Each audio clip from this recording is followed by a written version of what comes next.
Mobile के लागल बीमारी, मोबाइल के लागल बीमारी, मोबाइल के लागल बीमारी। हाय राम कल गईल मारी, हाय राम कल गईल मारी।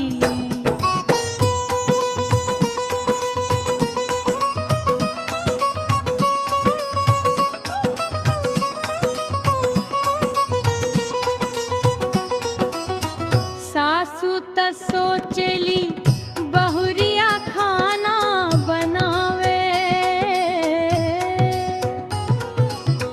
सासू त सोचली बहुरिया खाना बनावे, बहुरिया त किचन में रील चलावे, बहुरिया त किचन में मोबाइल चलावे। रोटी जर गई सारी के सारी, हाय राम मोबाइल के लाग गली मारी। मोबाइल के लागल बीमारी, मोबाइल के लागल बीमारी, मोबाइल के लागल बीमारी। हाय राम कल गईल मारी, हाय राम कल गईल मारी।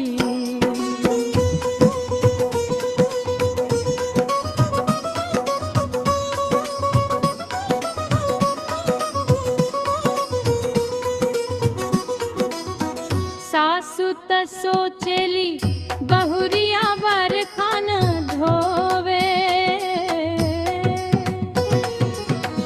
बहुरिया त किचन में मोबाइल खोले, रील देख देख हंसत मुँह सुकावे, काम धाम सब भूले जावे।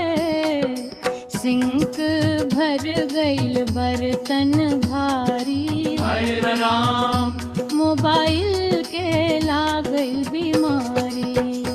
मोबाइल के लागल बीमारी, मोबाइल के लागल बीमारी, मोबाइल